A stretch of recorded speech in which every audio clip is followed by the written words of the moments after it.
ಮಾನ್ವಿ ನಗರದ doctor B R Ambedkar ವೃತ್ತದಲ್ಲಿ ಓಂ ಮಂಡಳಿ ಶಿವಶಕ್ತಿ ಅವತಾರ್ ಸೇವಾ ಸಂಸ್ಥಾನ ವತಿಯಿಂದ ವಂದೇ ಮಾತರಂ ರಾಷ್ಟ್ರಗೀತೆಯ 150ನೇ ವರ್ಷಾಚರಣೆ ಅಂಗವಾಗಿ ನಡೆದ ಬೃಹತ್ ಜಾಥಾಕ್ಕೆ ಓಂ ಮಂಡಳಿ ಶಿವಶಕ್ತಿ ಅವತಾರ್ ಸೇವಾ ಸಂಸ್ಥಾನ ತಾಲೂಕು ಸಮಿತಿಯ ಬಿಕೆ ಅಕ್ಕಮ್ಮ ಚಾಲನೆ ನೀಡಿದರು.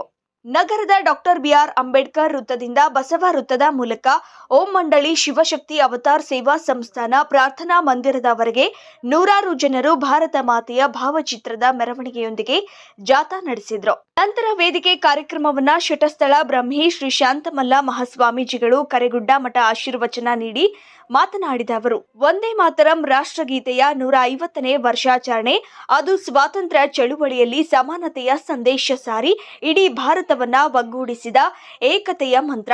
ಅಂದು ಇಂದು ಮತ್ತು ಎಂದೆಂದಿಗೂ ಈ ಗೀತೆ ಕೋಟ್ಯಾಂತರ ಭಾರತೀಯರಿಗೆ ಪ್ರೇರಣೆ ನೀಡುತ್ತಲೇ ಇದೆ ಎಂದರು.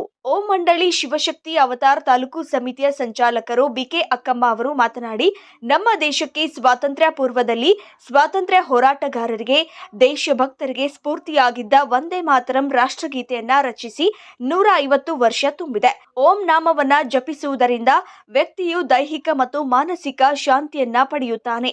ಯಾವುದೇ ತೊಂದರೆ ಅಥವಾ ಸಮಸ್ಯೆಯ ಸಮಯದಲ್ಲಿ ಒಬ್ಬ ವ್ಯಕ್ತಿಯು ದೇವರನ್ನ ನೆನಪಿಸಿಕೊಳ್ಳುತ್ತಾನೆ, ಪೂಜಿಸುತ್ತಾನೆ. ದೇವರ ಕೃಪೆಗೆ ಪಾತ್ರವಾಗಲು ದೇವರನ್ನ ಜಪಿಸುವುದು ಉತ್ತಮ ಮಾರ್ಗವಾಗಿದೆ ಎಂದು ತಿಳಿಸಿದರು. ಮಾತಾ ಜಗನ್ಮಾತಾ ಆದಿಶಕ್ತಿಯಾಗಿರ್ತಕ್ಕಂಥ ಇಡೀ ವಿಶ್ವಕ್ಕೆ ಒಂದು ಆಧಾರ ಸ್ತಂಭ, ಒಂದು ಶಕ್ತಿ ಶೇರಿಣಿ ಅಂತ ಹೇಳ್ಬೇಕಾಗುತ್ತೆ. ಯಾಕೆಂದ್ರೆ ಆ ಸೃಷ್ಟಿಕರ್ತ ಈ ಒಂದು ರಚನೆಯನ್ನ ಮಾಡಿ ಅವರು ಮೇಲಿದ್ದಾರೆ. ಆದ್ರೆ ನಮಗೆ ಪ್ರಕೃತಿ ಮಾತಾ ಅಂತಕ್ಕದ್ದು ಇಷ್ಟೆಲ್ಲ ಒಂದು ವ್ಯವಸ್ಥೆಯನ್ನ ಕೊಟ್ಟು ಮಾನವನ ಜೀವನಕ್ಕೆ ಪ್ರತಿಯೊಂದು ಸಂಪನ್ಮೂಲವಾದಂಥ ವಸ್ತುಗಳನ್ನು ಕೊಟ್ಟು ನಮಗೆ ವ್ಯವಸ್ಥೆ ಮಾಡಿದೆ. ಅದಕ್ಕೆ ನಾವು ಆ ಒಂದು ಧನ್ಯವಾದವನ್ನ ಹೇಳಬೇಕು ಅನ್ನೋ ಒಂದು ಅರ್ಥಕವಾಗಿ ಇವತ್ತು ವಂದೇ ಮಾತರಂ ಗೀತೆಯನ್ನು ಕೂಡ ರಚನೆ ಮಾಡಿರ್ತಕ್ಕಂಥ ಮಹಾನ್ ಭಾವ, ಮಹಾನ್ ವ್ಯಕ್ತಿ, ಅವರು ಕೂಡ 150 ವರ್ಷ ಆಗಿದೆ ಈ ಭಾರತಾಂಬೆಗೆ ಅಂತೇಳಿ ಆ ಒಂದು ರಚನೆ ಆಗಿ ಗೀತೆ ರಚನೆ ಮಾಡಿರ್ತಕ್ಕಂಥ ಮಹಾನ್ ಭಾವ, ಮಹಾನ್ ವ್ಯಕ್ತಿ, ಅವರು ಕೂಡ 150 ವರ್ಷ ಆಗಿದೆ ಈ ಭಾರತಾಂಬೆಗೆ ಅಂತೇಳಿ ಆ ಒಂದು ರಚನೆ ಆಗಿ ಗೀತೆ. ಅದಕ್ಕೋಸ್ಕರ ಈ ಒಂದು ಗೀತೆಯನ್ನ ನಾವೆಲ್ಲರೂ ಸಹ ಅರ್ಧ ಹಾಡ್ತೀವಿ, ಪ್ರತಿಯೊಂದು ಶಾಲೆಯಲ್ಲಿ ಕೂಡ ಅರ್ಧ ಹಾಡ್ತೀವಿ. ಇವತ್ತು ಈ ಒಂದು ಸಂದರ್ಭದಲ್ಲಿ ಅದು ಪೂರ ಹಾಡಬೇಕು, ಅದು ಆಯ್ತು. ಇನ್ನು ನಾವೆಲ್ಲ ಯಾಕಪ್ಪ ಈ ಒಂದು ವ್ಯವಸ್ಥೆಯನ್ನ ನಾವು ಮಾಡ್ಕೊಳ್ಬೇಕು ಅಂತ ಹೇಳಿದ್ರೆ, ಆ ಭಾರತ್ ಮಾತೆಗೆ ನಾವು ಪ್ರತಿದಿನ ಏನ್ ಮಾಡ್ಬೇಕು, ಕೃತಜ್ಞತೆಯನ್ನ ಸಲ್ಲಿಸ್ಬೇಕು. ಅದಕ್ಕೆ ಪರಮಾತ್ಮನ ವಾಚ ಇದೆ, ರಾತ್ರಿ ಮಲಗುವಾಗ ನಾವೇನ್ ಮಾಡ್ಬೇಕಂತೆ, ಸಾರಿ ಕೇಳಬೇಕು ಅಂತ. ಯಾಕೆ ಸಾರಿ ಕೇಳಬೇಕು, ಆಕೆಗೆ ಕ್ಷಮೆ ಯಾಕೆ ಕೇಳಬೇಕು ಅಂದ್ರೆ, ನಾವು ಇಡೀ ದಿನ ಏನ್ ಮಾಡ್ತೀವಿ, ಅನೇಕ ಪ್ರಕಾರದ ತಪ್ಪುಗಳನ್ನ ಮಾಡ್ತೀವಿ. ಅನೇಕ ಕ್ರಿಮಿಗಳನ್ನ ಸಹಿಸೋದ್ರ ಜೊತೆಗೆ ಅನೇಕ ರೀತಿಯ ನಮ್ಮಿಂದ ಮಾನವ ಸಹಜವಾಗಿ ಅನೇಕ ತಪ್ಪುಗಳನ್ನ ಮಾಡ್ತಾನೆ. ಆ ಪ್ರಕೃತಿಗೆ ಏನ್ ಮಾಡ್ತಾ ಇದೆ, ಓಂಕಾರವನ್ನ ಹೇಳ್ತಾ ಇದೆ. ಪ್ರಕೃತಿನೂ ಕೂಡ ನಿಸರ್ಗ ಪಂಚತತ್ವನು ಕೂಡ ಏನ್ ಮಾಡ್ತಾ ಇದೆ, ಓಂಕಾರವನ್ನ ಸ್ಮರಣೆ ಮಾಡ್ತಾ ಇದೆ ಅಂತ ಸೂಕ್ಷ್ಮ ರೂಪದಲ್ಲಿ ಅಬ್ಸರ್ವ್ ಮಾಡಿದ್ದಾರೆ. ಹಾಗೆ ಅದೆಲ್ಲ ಇಂಗ್ಲಿಷ್ ನಲ್ಲಿ ಇರ್ತದೆ, ನನಗೆ ಹೇಳಕ್ ಬರಲ್ಲ. ಹಾಗೆ ಪರಮಾತ್ಮ ಏನ್ ಮಾಡ್ತಾನೆ, ರಚನೆಯನ್ನ ಮಾಡಿದಾನೆ ಸೃಷ್ಟಿಯನ್ನ. ಆ ರಚನೆ ಮಾಡಿದ್ದಕ್ಕೆ ಆ ರಚನೆಕಾರನಿಗೆ ಆ ಪ್ರಕೃತಿ ಏನ್ ಮಾಡ್ತದೆ, ಕೃತಜ್ಞತೆಯನ್ನ ಸಲ್ಲಿಸ್ತವೆ. ಅದಕ್ಕೆ ನಾವು ಓಂಕಾರದಲ್ಲಿ ಇಲ್ಲ, ಓಂಕಾರದಲ್ಲಿ ನಾವಿದ್ದೇವೆ, ಹೌದಲ್ಲ. ಈಗ ಇಡೀ ಜಗತ್ತು ಒಂದ್ ಲೆಕ್ಕಕ್ಕೆ ಏನಿದೆ ಅಂತ, ಓಂಕಾರದ ರೂಪದಲ್ಲಿ ಇದೆ ಅಂತ ಹೇಳ್ತಾರೆ. ನಾವು ಓಂಕಾರದಲ್ಲಿದ್ದೀವಿ, ಅರ್ಥಾತ್ ಪರಮಾತ್ಮನ ಅಂಶ ಆಗಿ ಏನಾಗಿದ್ದೀವಿ, ಈ ಜಗತ್ತಿಗೆ ಆತ್ಮಗಳಾಗಿ ಬಂದಿದೆ. ಮತ್ತೆ ನಾವು ಏನಾಗಬೇಕು, ಆ ಪರಮಾತ್ಮನ ಮನೆಗೆ ಹೋಗ್ಬೇಕು. ಆದ್ರೆ ಅವರಲ್ಲಿ ಹೋಗಿ ಸೇರಲ್ಲ, ಆದ್ರೆ ಅವರ ಸಮಾನ. ನಮ್ಮಲ್ಲಿ ಒಳ್ಳೆ ಗುಣಗಳು, ಒಳ್ಳೆ ಸಂಸ್ಕಾರಗಳು, ನಮ್ಮ ಭಾರತ ದೇಶದ ಏನು ಸಂಸ್ಕಾರ ಇದೆ ಅದನ್ನೆಲ್ಲ ನಾವು ಕಲ್ತ್ರೆ ಮತ್ತೆ ನಾವು ಆ ಪರಮಾತ್ಮನಲ್ಲಿ ಹೋಗ್ಲಿಕ್ಕೆ ಸಾಧ್ಯ ಆಗುತ್ತೆ. ಅದಕ್ಕಾಗಿ ನಾವೇನ್ ಮಾಡ್ಬೇಕು, ಪ್ರತಿದಿನ ಈ ಯೋಗದ ಅರ್ಥಾತ್ ಧ್ಯಾನದ ಅಭ್ಯಾಸವನ್ನ ಮಾಡಿದ್ರೆ ಆತ್ಮನಿಗೆ ಏನಾಗ್ತದೆ, ಭೋಜನ ಸಿಕ್ಕಂತೆ ಆಗುತ್ತೆ. ಇನ್ನು ಈ ಸಂದರ್ಭದಲ್ಲಿ ಮಂಜುನಾಥ್ ಶಿಕಾರಿಪುರ, ಶಿವಯ್ಯ ಸ್ವಾಮಿ, ನಿವೃತ್ತ ಯೋಧರು, ಓಂ ಮಂಡಳಿ ಶಿವಶಕ್ತಿ ಅವತಾರ್ ಸೇವಾ ಸಂಸ್ಥಾನ ತಾಲೂಕು ಸಮಿತಿಯ ಸಂಚಾಲಕರು ಬಿಕೆ ಅಕ್ಕಮ್ಮ, ಎಂಎಂ ಹಿರೇಮಠ, ಅಮರೇಶ್ ಸಾಲಿಮಠ, ನೂರಾರು ಸದಸ್ಯರು, ಸಾರ್ವಜನಿಕರು ಭಾಗಿಯಾಗಿದ್ರು.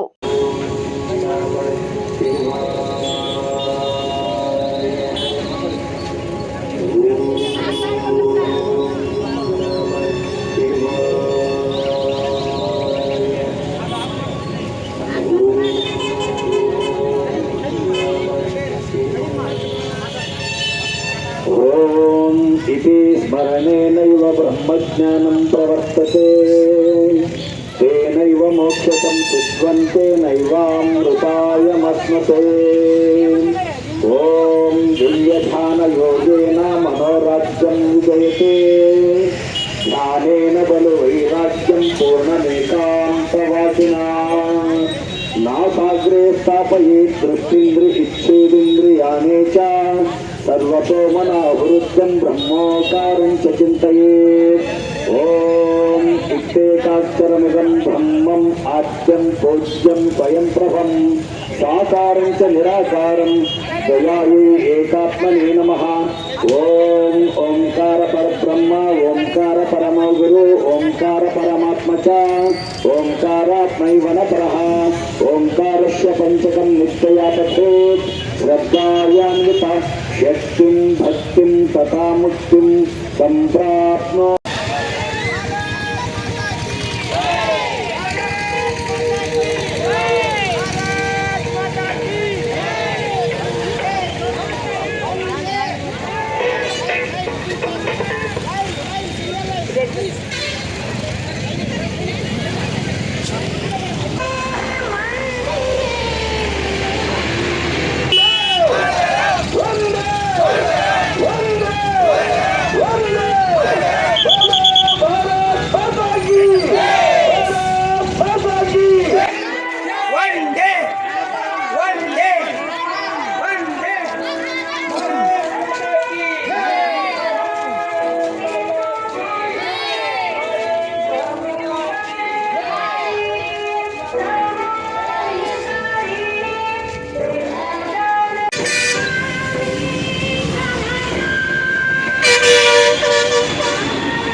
ಆತ್ಮ ಜ್ಯೋತಿ ಹಣೆಯ ಮಧ್ಯದಲ್ಲಿ ಪ್ರಕಾಶಮಾನವಾಗಿ ನಕ್ಷತ್ರದ ರೂಪದಲ್ಲಿ ಹೊಳಿತಾ ಇದ್ದೇನೆ. ಸಂಪೂರ್ಣವಾಗಿ ನಿಮ್ಮ ಮನಸ್ಸನ್ನು ಭ್ರುಕುಟಿ ಮಧ್ಯದಲ್ಲಿ ಕೇಂದ್ರೀಕರಿಸಿ, ಹಣೆಯ ಮಧ್ಯದಲ್ಲಿ ಕೇಂದ್ರೀಕರಿಸಿ. ಅದೇ ಸ್ಥಿತಿಯಲ್ಲಿ ಸ್ಥಿತರಾಗಿ ಓಂಕಾರ ಮಾಡೋಣ.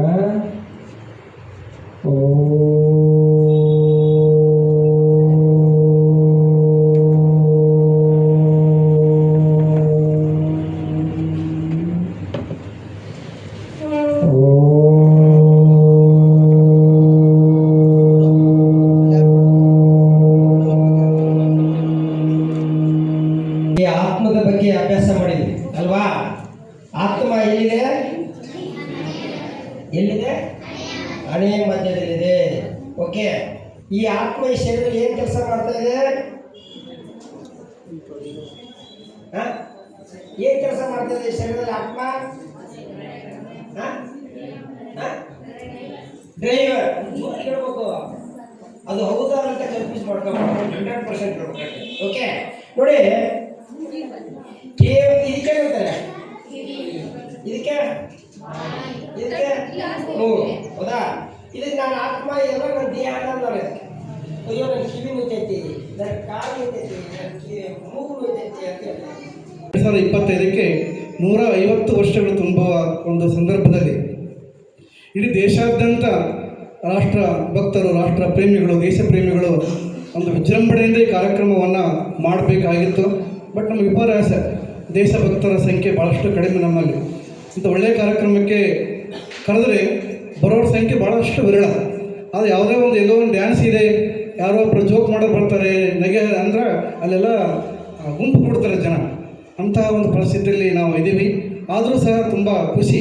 ನಮ್ಮ ಯೋಗ ಮಿತ್ರ ಸಮಿತಿಯವರು, ಆಮೇಲೆ ನಮ್ಮ ಬಸವರಾಜವರ ಯೋಗ ಸಮಿತಿಯವರು, ಹಲವಾರು ಜನ ನಮ್ಮ ಅಂಬೇಡ್ಕರ್ ಸರ್ಕಲ್ದಿಂದ ಕೇಂದ್ರದವರಿಗೆ ಒಂದು ಸಾಥ್ ನೀಡಿ ಈ ಒಂದು ಭವ್ಯ ಭಾರತಾಂಬೆಯ ಭವ್ಯ ಮೆರವಣಿಗೆಯನ್ನು ನೋಡಿ. ಒಂದೇ ಮಾತರಂ ಗೀತೆಗೆ ಎಷ್ಟು ಶಕ್ತಿ ಇದೆ ಅಂತಂದರೆ, ಇವತ್ತು ನಮ್ಮ ದೇಶಕ್ಕೆ ಸ್ವತಂತ್ರ ಸಿಗಲಿಕ್ಕೆ ಮುಖ್ಯ ಕಾರಣ ಗೀತೆ ಅದು ಒಂದೇ ಮಾತರಂ.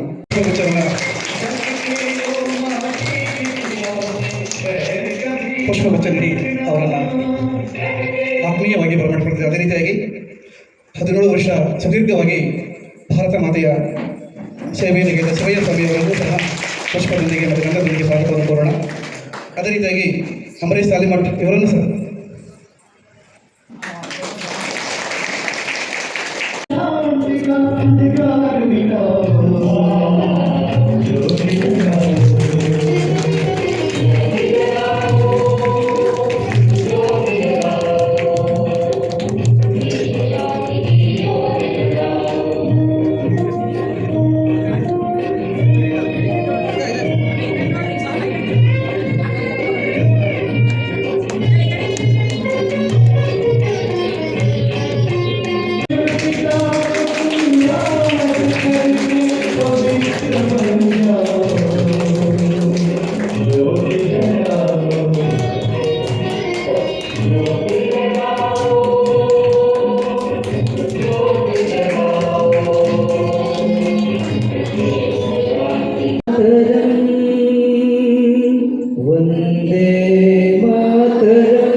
ಜಗದೀಶ್ವರ, ಲೋಕೇಶ್ವರ, ವಿಶ್ವೇಶ್ವರ, ಸರ್ವೇಶ್ವರ, ಅಮರೇಶ್ವರ, ಪರಮೇಶ್ವರನಾದ ಪರಮಪಿತ, ಪರಮ ಶಿಕ್ಷಕ, ಪರಮ ಸದ್ಗುರು, ಪರಂಜ್ಯೋತಿ ಶಿವಪರಮಾತ್ಮನ ದಿವ್ಯ ಪಾದಗಳಿಗೆ ನಮಸ್ಕರಿಸುತ್ತಾ ಈ ಒಂದು ವಿಶೇಷವಾಗಿರ್ತಕ್ಕಂಥ ವಂದೇ ಮಾತರಂ ರಾಷ್ಟ್ರಗೀತೆಯ 150ನೇ ವರ್ಷದ ವಾರ್ಷಿಕೋತ್ಸವ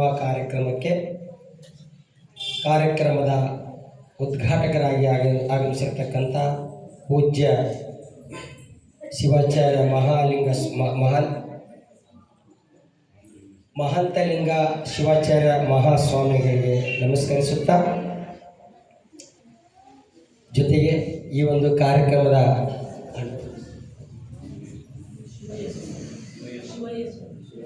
ಶಿವಯ್ಯ ಮಾಜಿ ಸೈನಿಕರಾಗಿರ್ತಕ್ಕಂಥ ಶಿವಯ್ಯ ಸ್ವಾಮಿ ಅಣ್ಣವರಿಗೂ ಸಹ ನಮಸ್ಕರಿಸುತ್ತಾ, ಜೊತೆಗೆ ಈ ಒಂದು ದೇಶಭಕ್ತಿ ಕಾರ್ಯಕ್ರಮವನ್ನು ನಾವು ಮಾಡಬೇಕು ಮಾನವೀಯಲ್ಲಿ ಅಂತಕ್ಕಂಥ ಕೇವಲ ಸಂಕಲ್ಪ ಅಲ್ಲ, ದೃಢ ಸಂಕಲ್ಪವನ್ನು ತಗೊಂಡು ನೀವೆಲ್ಲರನ್ನೂ ಇವತ್ತು ಈ ಒಂದು ಸೇವಾ ಕೇಂದ್ರದಲ್ಲಿ ಒಟ್ಟುಗೂಡಿಸಿ ಈ ಕಾರ್ಯಕ್ರಮಕ್ಕೆ ಹಗಲು ರಾತ್ರಿ ಸುಮಾರಿಗೆ 10 ದಿನಗಳಿಂದ ಅಕ್ಕವರು ಶ್ರಮ ಪಡ್ತಾ ಇದ್ದಾರೆ.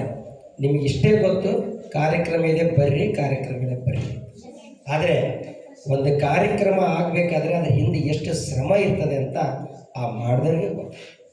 ಉದಾಹರಣೆಗೆ ನಿಮ್ಮ ಮನೇಲಿ ಒಂದು ಹಬ್ಬ ಇರ್ತದೆ, ಎಲ್ಲರಿಗೂ ಕರಿತೀರಿ, ಜಾತ್ರೆ ಇದ್ದಾಗ ಎಲ್ಲರೂ ಬರ್ರಿ ಅಂತೀರಿ, ಅವ್ರು ಬರ್ತಾರೆ. ಆದರೆ ಮನೆಗಿರೋದು ಏನಾಗಿರ್ತೈತಿ, ಅವ್ರು ಲಾಸ್ಟಿಗೆ ಏನು ಹೇಳ್ತಾರೆ ಗೊತ್ತಾ, ಹಬ್ಬ ಆದಮೇಲೆ ಈ ಹಾಳಾದ ಜಾತ್ರೆ ಯಾಕಾರ ಬರ್ತದೆ ಅಂದ್ಬಿಡ್ತಾರೆ. ಅಂತೀರೇ ಇಲ್ಲ. ಸತ್ಯವಾಗಿ ಹೇಳಿ ನೋಡೋಣ, ಈ ಹಾಳಾದ ಹಬ್ಬ, ಈ ಹಾಳಾದ ಜಾತ್ರೆ ಯಾಕಾರ ಬರ್ತದೆ? ಯಾಕಂದರೆ ಅವ್ರದ್ದು ಏನಾಗಿರ್ತಾರೆ ಅಂದರೆ ಸಂಪೂರ್ಣವಾಗಿ ಎಲ್ಲ ಖಾಲಿಯಾಗಿರ್ತದೆ. ಫಿಸಿಕಲ್, ಮೆಂಟಲಿ, ಫೈನಾನ್ಷಿಯಲಿ ಎಲ್ಲ ಖಾಲಿಯಾಗಿರ್ತಾವೆ. ಯಾವಾಗ ಎಲ್ಲ ಬ್ಯಾಂಕ್ ಬ್ಯಾಲೆನ್ಸ್ ಖಾಲಿಯಾಗಿರ್ತಾವೋ ಅವಾಗ ಆ ಶಬ್ದ ಬರ್ತೈತಿ. ಏನಂತ ನಿಮ್ಮ ಬಾಯಿಲೇ ಬರ್ಬೇಕದು.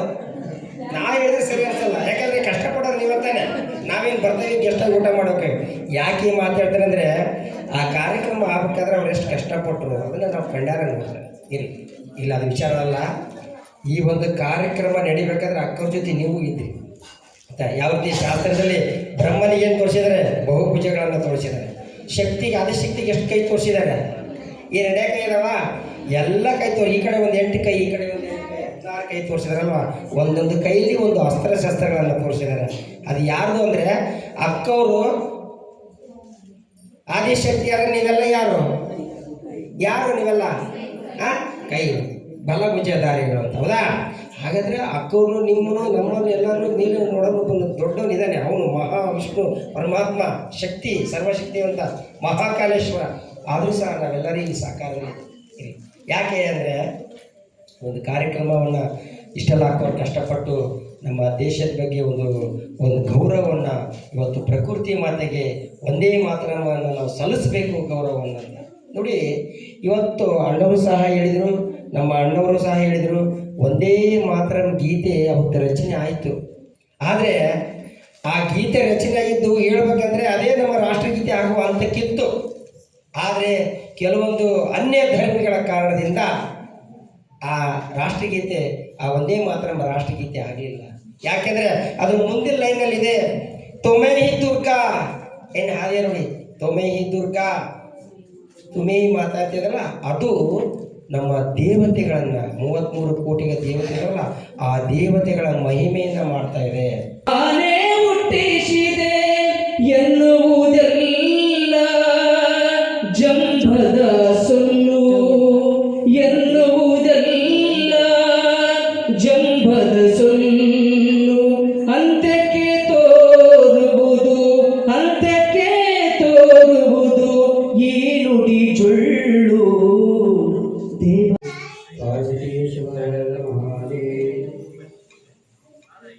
ನಾಮಕೇಶ್ವರನನ್ನು ಶಾಂಭವಿ ತಾಯಿಯನ್ನು ಸ್ಮರಿಸಿಕೊಂಡು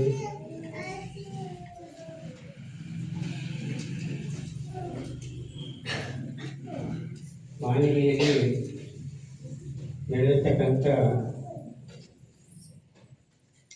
ಓಂ ಶಕ್ತಿ ಎನ್ನುವಂಥ ಕಾರ್ಯಕ್ರಮದ ಈ ಒಂದು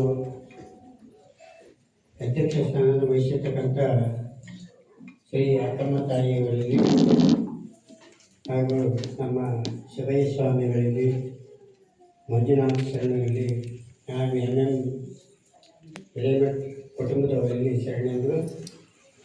ಈ ಒಂದು ನಡೆಸತಕ್ಕಂಥ ಕಾರ್ಯಕ್ರಮಕ್ಕೆ ಒಂದೇ ಮಾತರಂ ಅನ್ನುವಂಥ ಈ ಒಂದು ಕಾರ್ಯಕ್ರಮ, ಅದರ ಬಗ್ಗೆ ನಮ್ಮ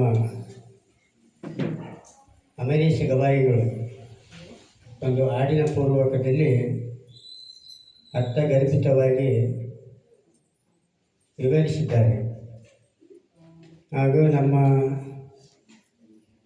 ಮಂಜುನಾಥ ಸಹಿತ ಬಹಳ ಸುಂದರವಾಗಿ ಹೇಳಿದರು. ಇದರ ಮಧ್ಯೆ 2 ಇಬ್ಬರು ವೀರ ವನಿತೆಯರು ಬಂದರು. ಅವ್ರಿಗೂ ಬಹಳ ಸೊಗಸಾಗಿ ತಮ್ಮ ಅನುಭವದ ಮಾತುಗಳನ್ನು ತಿಳಿಸಿದರು. ಏನಪ್ಪ ಅಂದರೆ, ಒಂದೇ ಮಾತರಂ ಅಂತ ಯಾಕೆ ಅನ್ನಬೇಕು? ಒಂದೇ ಮಾತರಂ ಅಂದರೆ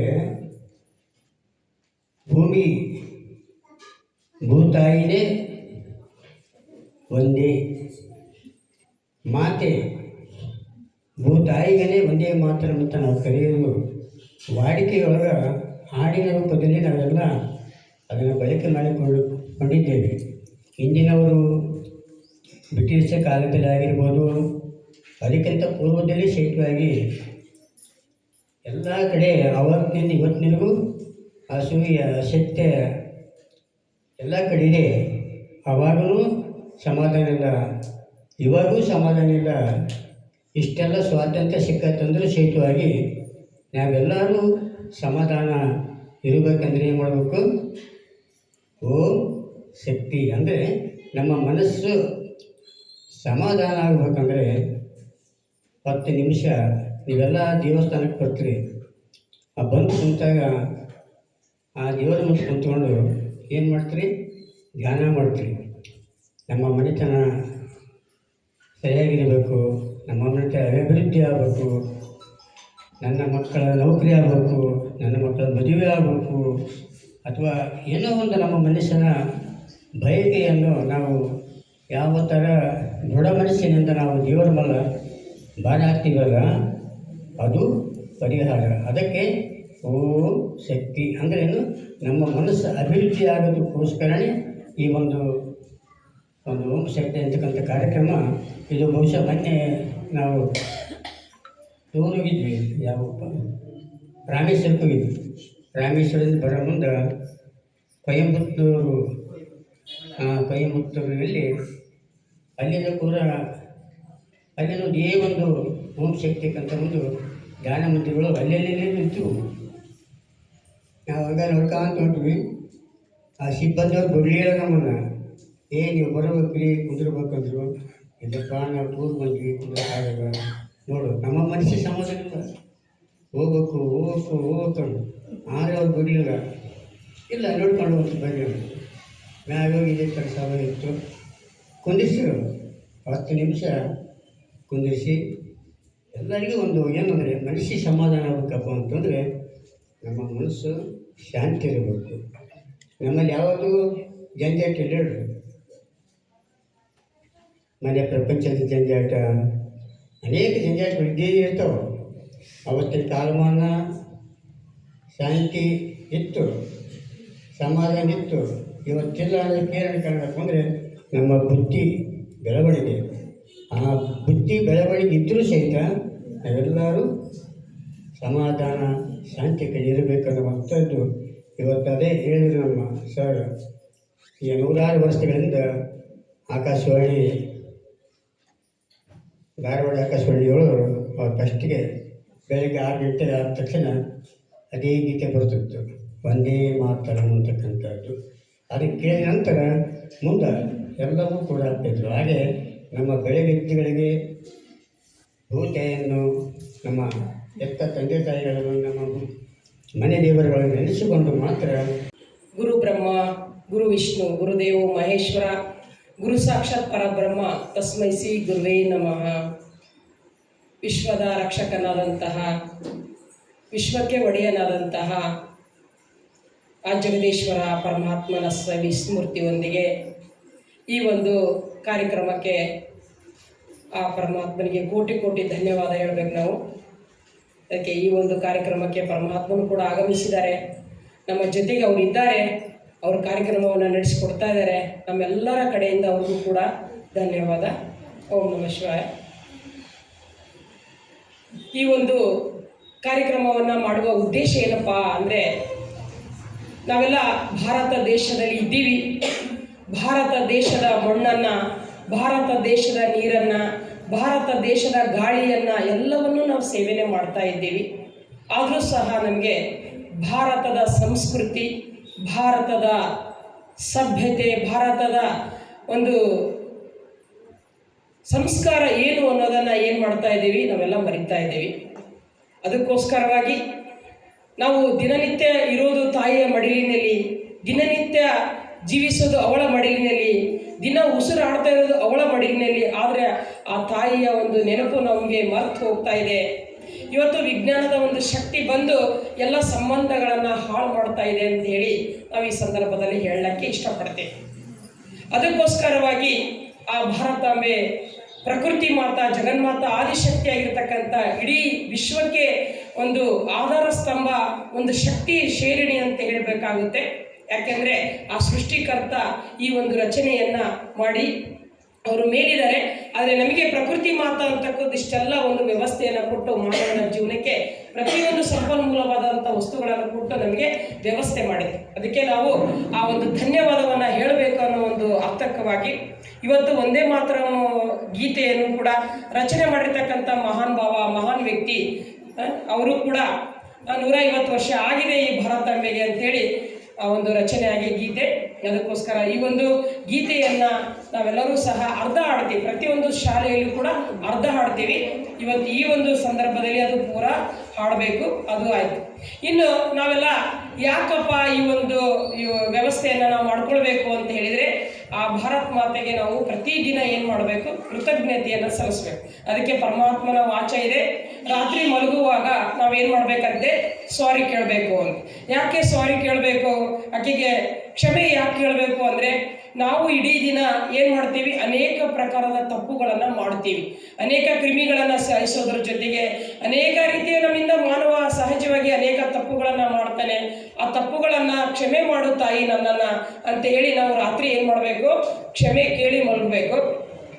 ಬೆಳಿಗ್ಗೆ ಎದ್ದ ತಕ್ಷಣ ನಾವೇನು ಮಾಡಬೇಕು, ಧನ್ಯವಾದವನ್ನು ಹೇಳಬೇಕು. ಯಾಕೆ ಧನ್ಯವಾದ ಹೇಳಬೇಕಂದ್ರೆ, ನಮಗೆ ಮತ್ತೆ ಈ ಒಂದು ಪ್ರಕೃತಿಯನ್ನು, ಈ ಮಾನವನ ಕುಲವನ್ನು, ಈ ಒಂದು ಶರೀರವನ್ನು, ಮತ್ತೆ ಪ್ರಪಂಚವನ್ನು ನೋಡಲಿಕ್ಕೆ ನನಗೆ ಏನು ಮಾಡಿದೆ, ಶಕ್ತಿ ಕೊಟ್ಟಿಯಲ್ಲ ಬೆಳಿಗ್ಗೆ. ಯಾಕೆಂದರೆ ನಾನು ರಾತ್ರಿನೇ ಓಂ ನಮಃ ಶಿವಾಯ ಆಗಿದ್ದರೆ ನಾನು ಇಡೀ ಬೆಳಿಗ್ಗೆ ಆದಾಗ ಏನು ಮಾಡ್ತಿರ್ಲಿಲ್ಲ, ನಾನು ಯಾವುದನ್ನು ಜಗತ್ತು ನೋಡೋಕೆ ಇರ್ತಿರ್ಲಿಲ್ಲ. ಅದಕ್ಕೆ ನನಗೆ ಈ ಒಂದು ಇದು ಎಲ್ಲ ಸೌಂದರ್ಯವನ್ನು ನೋಡಲಿಕ್ಕೆ ಮತ್ತೆ ಜೀವ ಕೊಟ್ಟಿಯಲ್ಲ ತಾಯಿ ಅಂತ ನಾವು ಮತ್ತೆ ಬೆಳಿಗ್ಗೆ ಏನು ಮಾಡಬೇಕಂತೆ, ಪ್ರಕೃತಿ ಮಾತೆಗೆ ಧನ್ಯವಾದವನ್ನು ಹೇಳಬೇಕಾಗುತ್ತೆ. ಹೀಗೆ ಹಲವಾರು ವಿಷಯಗಳನ್ನು ಪರಮಾತ್ಮ ನಮಗೆ ಬೋಧನೆಯ ಪ್ರವಚನದ ರೂಪದಲ್ಲಿ ತಿಳಿಸಿಕೊಡ್ತಾನೆ ಇರ್ತಾರೆ.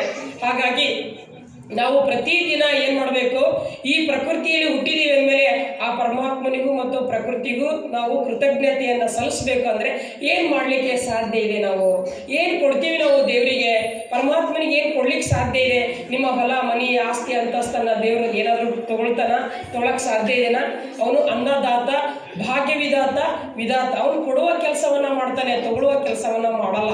ಹಾಗಾಗಿ ಆ ಪರಮಾತ್ಮನಿಗೆ ಏನು ಇಷ್ಟ ಆಗ್ತದೆ ಅದನ್ನು ನಾವು ಮಾಡಬೇಕು. ಹಾಗಾದರೆ ಏನು ಇಷ್ಟ ನೋಡಿ, ದೇವರು ಕೇಳ್ತಾರೆ, ನಿಮಗೆ ಹೊಲ ಬೇಡ, ಮನಿ ಬೇಡ, ಅಂತಸ್ತು ಬೇಡ, ನಿಮ್ದು ಯಾವುದು ಬೇಡ, ನಿರ್ಮಲವಾದಂಥ ಮನಸ್ಸು, ಸತ್ಯವಾದಂಥ ಹೃದಯ. ನೀವು ದಿನನಿತ್ಯ ಒಂದು 2 ಬಾರಿ 3 ಬಾರಿ ನನ್ನನ್ನು ನೆನಪು ಮಾಡಿದರೆ ಸಾಕು, ಅದೇ ನೀವು ನನಗೆ ಕೊಟ್ಟಂತಹ ಬಹುಮಾನ, ಉಡುಗೆ ಅಂತ ಹೇಳ್ತಾರೆ. ಅದಕ್ಕಾಗಿ ನಾವೆಲ್ಲರೂ ಏನು ಮಾಡಬೇಕು, ಪ್ರತಿ ದಿನ ಹೇಗೆ ಮಂಜುನಾಥ್ ಅಣ್ಣರು ಹೇಳಿದರು, ದಿನದಲ್ಲಿ ನಾವು 3 ಹೊತ್ತು 4 ಹೊತ್ತು ಏನು ಮಾಡ್ತೀವಿ, ಊಟವನ್ನು ಶರೀರಕ್ಕೆ ಸ್ವೀಕಾರ ಮಾಡ್ತೀವಿ. ಅದೇ ಪ್ರಕಾರವಾಗಿ ನಾವು ಪ್ರತಿ ದಿನ 2 ಹೊತ್ತು 3 ಹೊತ್ತು ನಿಮ್ಗೆ ಎಷ್ಟು ಸಾಧ್ಯ ಆಗುತ್ತೋ, ಯಾವಾಗ ಸಾಧ್ಯ ಆಗುತ್ತೋ ಅವಾಗ ನಾವು ಆ ಪರಮಾತ್ಮನ ಒಂದು ಚಿಂತನೆಯಲ್ಲಿ, ಸ್ಮರಣೆಯಲ್ಲಿ ಓಂಕಾರವನ್ನು ಹೇಳಿದರೆ ದಿನ 10-15 ರೂಢಿ ಮಾಡ್ಕೊಳ್ಳಿ. ಅವಾಗ ಏನಾಗ್ತದೆ, ನಿಮ್ಮ ಮನಸ್ಸು ಎಷ್ಟು ಆರಾಮಾಗಿ ಆಗ್ತದೆ, ಪೀಸ್ ಆಫ್ ಮೈಂಡ್ ಆಗ್ತದೆ ನಿಮ್ಮ ಮನಸ್ಸು. ನಿಮ್ಮ ಮನೆಯಲ್ಲಿ ಇರ್ತಕ್ಕಂಥ ಅನೇಕ ರೀತಿಯ ಗದ್ದಲ ಇರ್ಬೋದು, ಜಗಳ ಇರ್ಬೋದು, ಮನಸ್ತಾಪ ಇರ್ಬೋದು, ಏನಪ್ಪ ನಿಮಗೆ ಶಾರೀರಿಕವಾಗಿರ್ತಕ್ಕಂಥ ರೋಗ, ಮಾನಸಿಕವಾಗಿರ್ತಕ್ಕಂಥ ರೋಗ ಇತ್ಯಾದಿ ಎಲ್ಲದೂ ಏನಾಗ್ತದೆ, ಅದರಿಂದ ಗುಣಪಡಿಸಲಾಗುತ್ತೆ ಅನ್ನೋದು ಪರಮಾತ್ಮನ ವಾಕ್ಯ ಇದೆ. ಅದಕ್ಕಾಗಿ ತಾವೆಲ್ಲರೂ ಕೂಡ ಪ್ರತಿದಿನ ಈ ಒಂದು ಓಂಕಾರದ ಅಭ್ಯಾಸವನ್ನು ನೋಡಿ. ಸೈನ್ಸು ಕೂಡ ಹೇಳ್ತದೆ, ಆ ಒಂದು ಸೂಕ್ಷ್ಮ ರೀತಿಯಿಂದ ನಾವು ವಿಚಾರ ಮಾಡಿದಾಗ ಆ ಪ್ರಕೃತಿಗೆ ಏನು ಮಾಡ್ತಾ ಇದೆ, ಓಂಕಾರವನ್ನು ಹೇಳ್ತಾ ಇದೆ. ಪ್ರಕೃತಿನೂ ಕೂಡ ನಿಸರ್ಗ ಪಂಚತತ್ವನೂ ಕೂಡ ಏನು ಮಾಡ್ತಾ ಇದೆ, ಓಂಕಾರವನ್ನು ಸ್ಮರಣೆ ಮಾಡ್ತಾ ಇದೆ ಅಂತ ಸೂಕ್ಷ್ಮ ರೂಪದಲ್ಲಿ ಅಬ್ಸರ್ವ್ ಮಾಡಿದ್ದಾರೆ. ಹಾಗೆ ಅದೆಲ್ಲ ಇಂಗ್ಲೀಷ್ನಲ್ಲಿ ಇರ್ತದೆ, ನನಗೆ ಹೇಳಕ್ಕೆ ಬರಲ್ಲ. ಹಾಗೆ ಪರಮಾತ್ಮ ಏನು ಮಾಡ್ತಾನೆ, ರಚನೆಯನ್ನು ಮಾಡಿದ್ದಾನೆ ಸೃಷ್ಟಿಯನ್ನು. ಆ ರಚನೆ ಮಾಡಿದ್ದಕ್ಕೆ ಆ ರಚನೆಕಾರನಿಗೆ ಆ ಪ್ರಕೃತಿ ಏನು ಮಾಡ್ತದೆ, ಕೃತಜ್ಞತೆಯನ್ನು ಸಲ್ಲಿಸ್ತದೆ. ಅದಕ್ಕೆ ನಾವು ಓಂಕಾರದಲ್ಲಿಲ್ಲ, ಓಂಕಾರದಲ್ಲಿ ನಾವಿದ್ದೀವಿ, ಹೌದಲ್ಲ? ಈಗ ಇಡೀ ಜಗತ್ತು ಒಂದು ಲೆಕ್ಕಕ್ಕೆ ಏನಿದೆ ಅಂತ ಓಂಕಾರದ ರೂಪದಲ್ಲಿದೆ ಅಂತ ಹೇಳ್ತಾರೆ. ನಾವು ಓಂಕಾರದಲ್ಲಿ ಇದ್ದೀವಿ, ಅರ್ಥಾತ್ ಪರಮಾತ್ಮನ ಅಂಶ ಆಗಿ ಏನಾಗಿದ್ದೀವಿ, ಈ ಜಗತ್ತಿಗೆ ಆತ್ಮಗಳಾಗಿ ಬಂದಿದ್ದೀವಿ. ಮತ್ತೆ ನಾವು ಏನಾಗಬೇಕು, ಆ ಪರಮಾತ್ಮನ ಮನೆಗೆ ಹೋಗ್ಬೇಕು. ಆದರೆ ಅವರಲ್ಲಿ ಹೋಗಿ ಸೇರಲ್ಲ, ಆದರೆ ಅವರ ಸಮಾನ ನಮ್ಮಲ್ಲಿ ಒಳ್ಳೆ ಗುಣಗಳು, ಒಳ್ಳೆ ಸಂಸ್ಕಾರಗಳು, ನಮ್ಮ ಭಾರತ ದೇಶದ ಏನು ಸಂಸ್ಕಾರ ಇದೆ ಅದನ್ನೆಲ್ಲ ನಾವು ಕಲಿತ್ರೆ ಮತ್ತೆ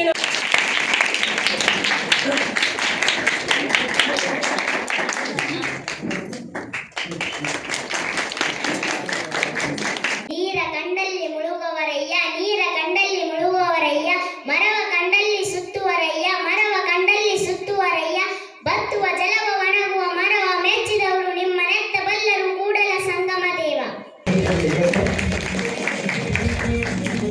ದಾರಿ ಕಾಣುತ್ತಿಲ್ಲವೆಂದು ದೇವರನ್ನು ದೂರಬೇಡ, ದಾರಿ ಕಾಣುತ್ತಿಲ್ಲವೆಂದು ದೇವರನ್ನು ದೂರಬೇಡ. ಸ್ವಲ್ಪ ತಾಳ್ಮೆಯಲ್ಲಿ ದೇವರು